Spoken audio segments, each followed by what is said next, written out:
English నేర్చుకుని అనర్గళంగా మాట్లాడాలనుకుంటున్నారా? అయితే వెంటనే కాల్ చేసి రిజిస్టర్ అవ్వండి.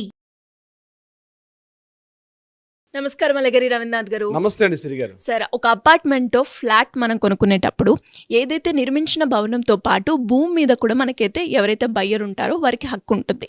కానీ ఈ అన్డివైడెడ్ షేర్ సరిగ్గా ఇవ్వకపోగా బిల్డరు బయ్యర్ని అయితే రకరకాలుగా మోసం చేయడం మనం చూస్తూ ఉన్నాం. అయితే ఈ అన్డివైడెడ్ షేర్ని ఎవరైనా కూడా ఒక అపార్ట్మెంట్లో ఫ్లాట్ కొనుక్కోవాలి అంటే ఎలా క్యాలిక్యులేట్ చేయాలి, అసలు వాళ్ళు ముందుగా తీసుకోవాల్సిన జాగ్రత్తలు ఏంటి సార్? వెరీ ఇంట్రెస్టింగ్ క్వశ్చన్ సిరి గారు.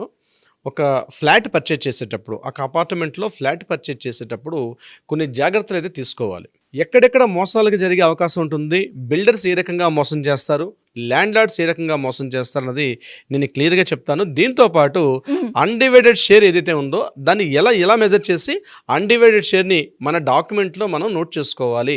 రిజిస్ట్రేషన్ చేసిన డాక్యుమెంట్లో కూడా అన్డివైడెడ్ షేర్ని కూడా మెన్షన్ చేస్తారు. సో అది ఎలా అన్డివైడెడ్ షేర్ని ఎలా క్యాలిక్యులేట్ చేయాలి కూడా ఈ వీడియో ద్వారా మీకు చెప్పే ప్రయత్నం చేస్తాను శ్రీ గారు.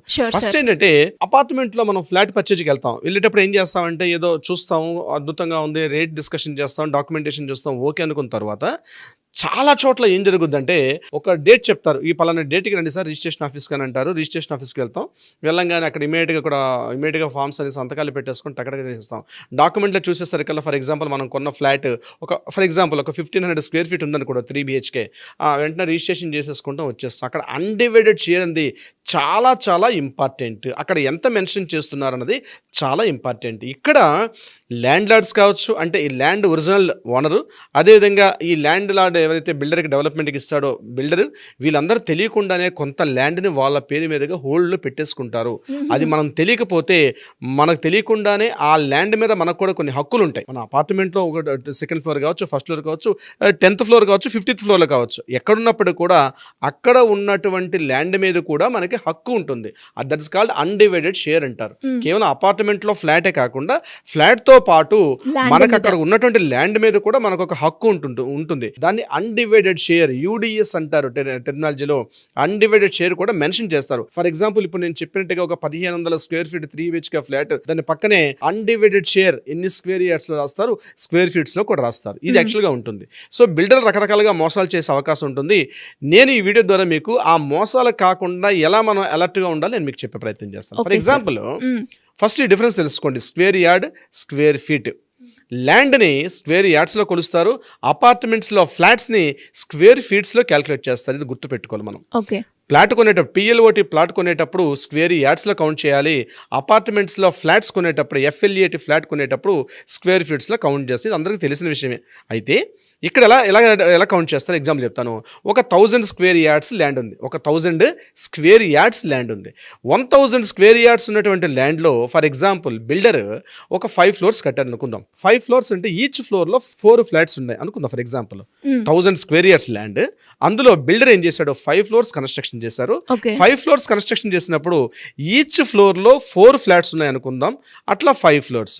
ఇక్కడ ఈచ్ ఫ్లాట్ ఫర్ ఎగ్జాంపుల్ నేను చెప్తున్నా 1500 స్క్వేర్ ఫీట్ ఉందనుకుందాం. 1500 స్క్వేర్ ఫీట్ ఉండేటప్పుడు ఇది ఇప్పుడు అన్డివైడెడ్ షేర్ని ఎలా క్యాలిక్యులేట్ చేయాలి నేను చెప్తాను. దీన్ని బట్టి మీరు గుర్తుపెట్టుకోండి. ఇక్కడ 1000 స్క్వేర్ యార్డ్స్ అంటే దాన్ని స్క్వేర్ ఫీట్స్లో కన్వర్ట్ చేసుకోండి. అంటే 9 square feets is equal to 1 square yard. ఇది గుర్తుపెట్టి, that is basic formula. 1 square yard is equal to 9 square feets.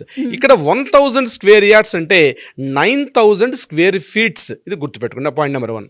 Number 2 ఏం చేస్తాం, ఇక్కడ మనం ఏమనుకున్నాం 5 ఫ్లోర్స్ చెప్పాం ఇంటూ 4 ఫ్లాట్స్ ఈచ్. అంటే 5 into 4 ఎంత వచ్చింది అంటే 20 ఫ్లాట్స్ ఉన్నాయి టోటల్ ఆ యొక్క ల్యాండ్ లో. సో 20 ఫ్లాట్స్ అంటే ఈచ్ వన్ ఎంత అనుకున్నాం 1500 స్క్వేర్ ఫీట్స్. అంటే ఇక్కడ 1500 into 20 ఎంత వచ్చింది 30,000 square feets super buildup area. Construction చేసిన మొత్తం బిల్డప్ ఏరియా ఎంత 30,000 స్క్వేర్ ఫీట్లు. ఎందుకు ఈచ్ ఫ్లాట్ లో 4 ఫ్లాట్స్ ఉన్నాయి కాబట్టి ఈచ్ వన్ 1500 ఇంటూ టోటల్గా 20 ఫ్లాట్స్ వచ్చాయి కాబట్టి 1500 into 20 అంటే 30,000 స్క్వేర్ ఫీట్స్. ఇప్పుడు UDS ఎలా క్యాలిక్యులేట్ చేస్తారు మీకు నేను చెప్తాను. UDS అంటే నేను చెప్పాను కదా అన్డివైడెడ్ షేర్. అన్డివైడెడ్ షేర్ ఎలా వస్తుందంటే super buildup area divided by total buildup area is equal to total enter the land.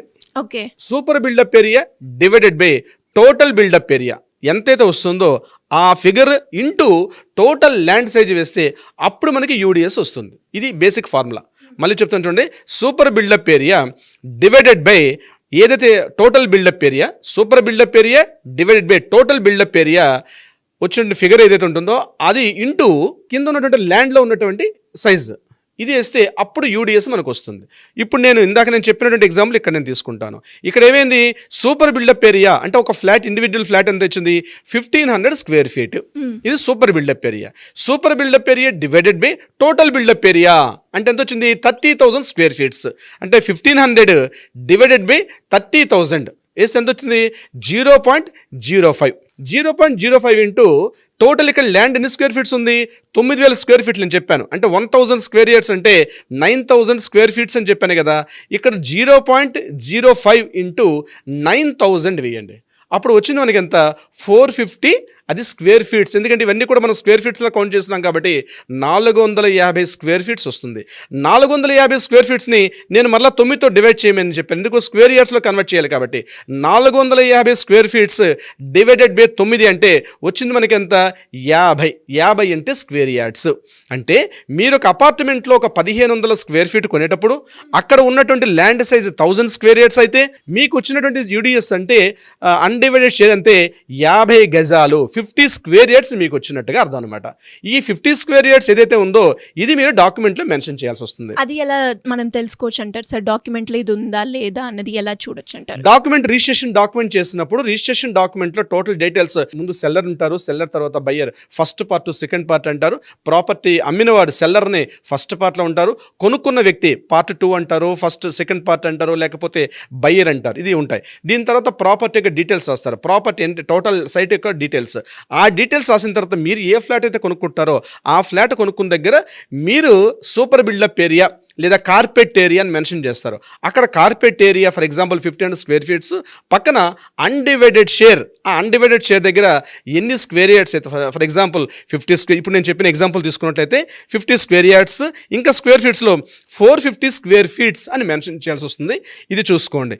ఇదంతా చూసుకున్న తర్వాత లాస్ట్లో కూడా మీకు షెడ్యూల్ ఆఫ్ ప్రాపర్టీ అని లాస్ట్ కాలంలో మెన్షన్ చేస్తాం. అంటే అక్కడ మనం ఒక డయాగ్రామ్ వేస్తాం, అంటే మన ఫ్లాట్ డయాగ్రామ్ వేసి ఎక్కడ బెడ్రూమ్ ఉందో అవన్నీ మనం మెన్షన్ చేస్తాం. ఆ డయాగ్రామ్ వేసిన దగ్గర కూడా అక్కడ కూడా మళ్ళీ మనకి super buildup area, carpet area mention చేస్తూ అక్కడ మనం యూడిఎస్ ఎంత వస్తుందో కూడా అక్కడ మెన్షన్ చేయాలి. డాక్యుమెంట్లో కంపల్సరీ యూడిఎస్ ఉండాలి. అయితే ఇక్కడ బిల్డర్లు ఏ రకంగా మోసం చేస్తారంటే, ల్యాండ్ లార్డ్ ఒరిజినల్గా ల్యాండ్ లార్డ్కి బిల్డర్కి మధ్య ఉన్నటువంటి ఒక ఒప్పంద పత్రం ఉంటుంది, దాని అగ్రిమెంట్ ఉంటుంది.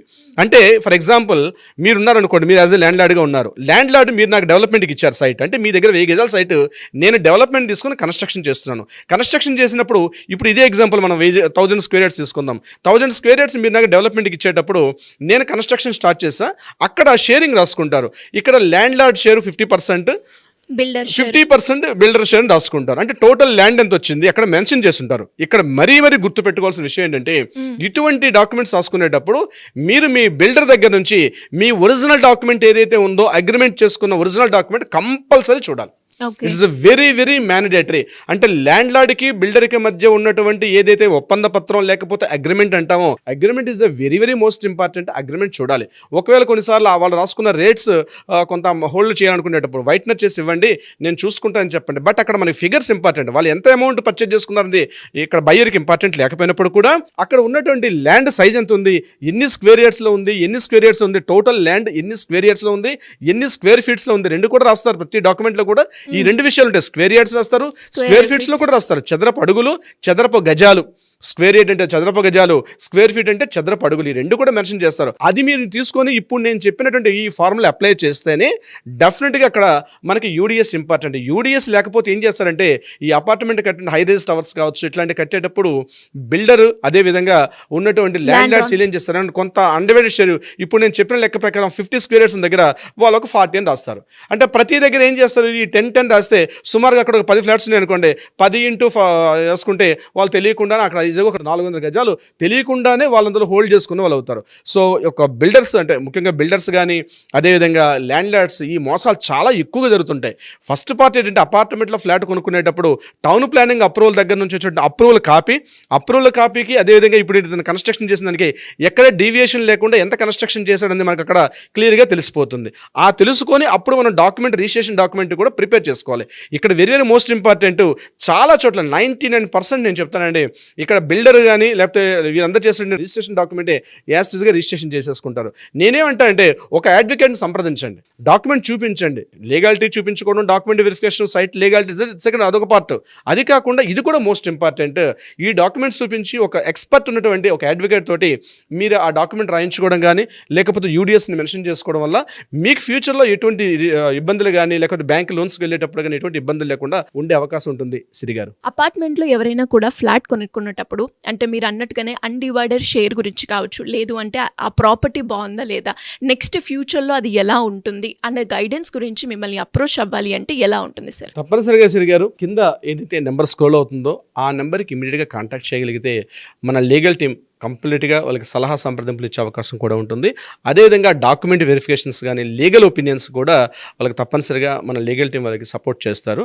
But prior appointment is the very very most important. Siri గారు సార్, దాంతోపాటు మీరు అన్నట్టుగానే అంటే ఇలాంటి బిల్డర్స్ ఎవరైతే మోసం చేస్తున్నారో అలా మోసపోయిన వాళ్ళు లీగల్ పరంగా వెళ్ళాలి, అప్రోచ్ అవ్వాలి అనుకుంటే ఎలా ఉంటుంది సార్? తప్పనిసరిగా సిరి గారు, అదే నేను చెప్తున్నాను కదా, ఈ కింద నంబర్ని కాంటాక్ట్ చేయగలిగితే లీగల్ టీం వాళ్ళకి సలహా సంప్రదింపులు కూడా ఇస్తారు. న్యాయపరంగా లీగల్గా ఇటువంటి ప్రాబ్లమ్స్ కానీ ఇష్యూస్ కానీ కోర్టులో వివాదాలు కానీ వాటికి మధ్య ఎట్లా చేస్తే బాగుంటుందని ఒక అడ్వైజ్ కూడా ఇచ్చే అవకాశం కూడా ఉంటుంది. అంతేకాకుండా లీగల్గా మనం ఏదైనా కోర్టులో దావా వేయాలన్నా కోర్టుకు సంబంధించినటువంటి ఆల్ పారామీటర్స్ లో కూడా మన లీగల్ టీం కంప్లీట్ గా వాళ్ళకైతే సపోర్ట్ చేస్తారు. బట్ ప్రయర్ అపాయింట్మెంట్ తీసుకొని అయితే రావడం మంచిది. ఒకవేళ ఫోన్ చేయండి, లేకపోతే కింద వాట్సాప్ నెంబర్కి ఒక మెసేజ్ పెట్టండి, మన లీగల్ టీం మీకు అప్రోచ్ అవుతారు. Thank you sir, thank you so much. Thank you so much అండి. సుమన్ టీవీలో మీ పర్సనల్ అండ్ బిజినెస్ ప్రమోషన్స్ కోసం కింది నెంబర్కి కాంటాక్ట్ చేయండి.